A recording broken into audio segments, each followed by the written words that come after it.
بلکہ میں حضور علیہ الصلاۃ والسلام کی بات آپ کے سامنے رکھتا ہوں. حجۃ الوداع کے موقع پر میرے محبوب نے 100 اونٹ ذبح کیے. کتنے جی؟ 100. بولو بولو. 100 اونٹ. یہ جو دانشور کہتے پھرتے جی جانور نہ ہو اس کے پیسے، یہ نہ سمجھاؤ. حضور نے اپنے ہاتھ سے 100 اونٹ ذبح کیے. اور اونٹ ذبح کیسے ہوتے تھے؟ خود بخود اونٹ لائن میں لگے ہوئے تھے اور ایک ایک آ کر سامنے قربان ہو رہا تھا. حضور کے دائیں ہاتھ کے اندر چھری نیزہ تھا اور حضور اس کی کوہان کے اوپر، وہ جگہ کے اوپر جہاں گردن ختم ہوتی ہے پیٹ کی طرف، تو حضور وہاں پہ مارتے تھے، بس خون کا فوارہ چلتا تھا، وہ اونٹ گر جاتا تھا، پیچھے سے اگلا اونٹ خود بخود آتا تھا کہ حضور کے ہاتھوں سے قربان ہو جاؤں. جانوروں کو یہ بات سمجھ آ گئی، او انسان تو اشرف المخلوقات ہے، تجھے کیوں نہیں سمجھ آتی؟ تو اس لیے میرے محترم سامعین، اللہ اکبر، تو میرے محبوب نے 100 اونٹ ذبح کیے. اور پھر سب سے بڑھ کر کہ امت کی طرف سے حضور نے قربانی کی ہے. امت کی طرف سے.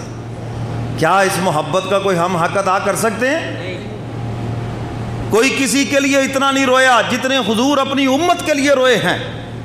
کسی نے کسی باپ نے بھی اپنے اکلوتے بیٹے کے لیے اتنی دعائیں نہیں مانگی جتنی حضور نے اپنی امتی کے لیے دعائیں مانگی ہیں. اور ایک ایک کے لیے مانگی ہیں حضور نے. قیامت تک آنے والے سب کے لیے حضور نے دعائیں مانگی ہیں. اور قیامت کے دن میدان محشر میں حضور روئیں گے میرے اور آپ کے لیے خدا کے دربار کے اندر. ہم اس محبت کا کیسے حق ادا کر سکتے ہیں؟ تو اس لیے یہ حضور کی محبت کا ہم پہ حق ہے کہ ایک قربانی حضور کی طرف سے بھی کریں. ٹھیک ہے نا جی؟ کرنی چاہیے نا. حصہ رکھ لیں، کوئی بات نہیں، حصہ رکھ لیں، رکھنا چاہیے. فوت شدگان کی طرف سے قربانی کریں، ثواب پہنچے گا ان کو. بہت سے لوگ یہ بھی مسئلہ پوچھتے ہیں، جی فوت کیوں نہیں پہنچے گا ثواب؟ فوت شہداء کی طرف سے قربانی کریں، حضور کی طرف سے کریں، اپنے والدین کی طرف سے کریں، مرحوم والدین کی طرف سے کریں. حصہ رکھ لیں یا پورا جانور کریں، ایک جانور کریں، دو کریں، جیسے آپ کو اللہ توفیق دے. تو ان کی طرف سے بھی قربانی ہے. اور کٹے کی قربانی بھی ٹھیک ہے. جی بات سمجھ آ رہی ہے؟ ہم ہیں اہل سنت والجماعت احناف، تو احناف کے نزدیک کٹے کی قربانی بلکہ افضل ہے. دودھ پیتے ہو، بھینس کا گوشت کھاتے ہو، ہیں جی قربانی کی باری آ جاتی ہے، جی اس کی قربانی ٹھیک نہیں ہے. کس نے بتایا آپ کو؟ کسی حنفی مولوی نے بتایا؟ کہتا نہیں جی بس سنا ہے.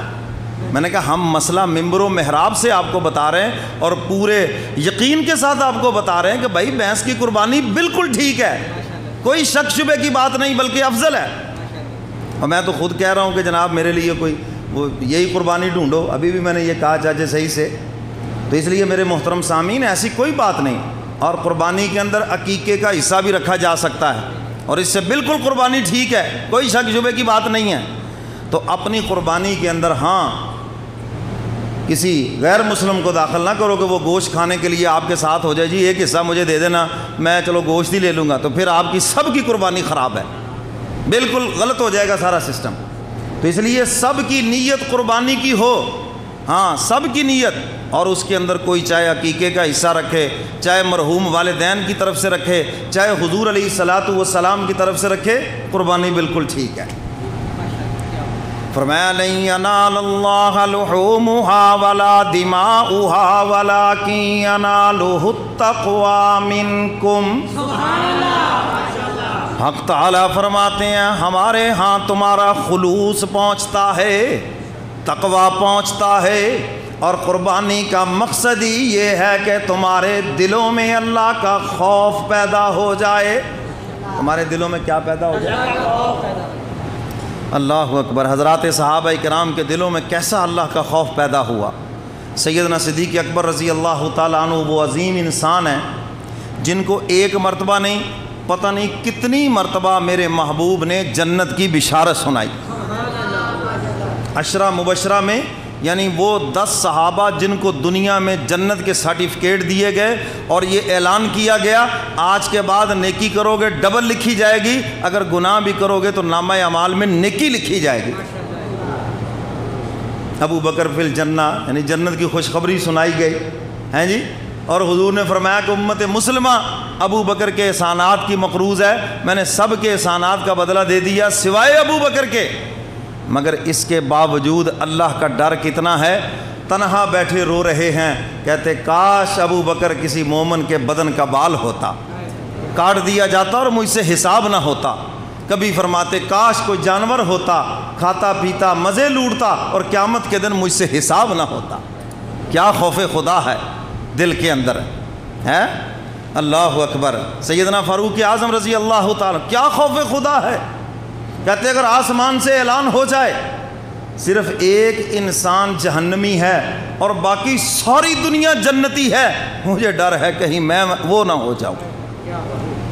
اور امید کتنی ہے اللہ کی رحمت سے، اگر آسمان سے اعلان ہو جائے کہ ایک جنتی ہے اور ساری دنیا جہنمی ہے تو اللہ کی رحمت سے امید ہے کہ وہ جنتی میں ہی ہوں گا۔ اور اسی لیے تو فرمایا کہ ایمان خوف اور امید دونوں کے درمیان ہے۔ ایمان خوف اور امید، بولو بولو، ایمان خوف اور امید دونوں کے درمیان ہے۔ یاد رکھو اگر صرف خوف ہی خوف آ گیا تو بندہ مایوس ہو جائے گا، اور مایوسی کفر ہے۔ اللہ کی رحمت سے مایوسی یہ کفر ہے۔ تو اگر اکیلا خوف رہا تو مایوسی کی طرف چلا جائے گا، اور اگر اکیلی امید رہی تو پھر بھی انسان جو ہے وہ اندر سے ایسا مطمئن ہو جائے گا کہ کوئی نیک عمل ہی نہیں کرے گا، بس خالی کہے گا جی اللہ نے معاف ہی کر دینا، چھوڑو جی، کسی نیک عمل کی طرف نہیں جائے گا۔ تو اس لیے فرمایا کہ دونوں چیزیں لازم ہیں، انسان میں اللہ کا خوف بھی ہو اور اس کی رحمت سے پر امید بھی ہو۔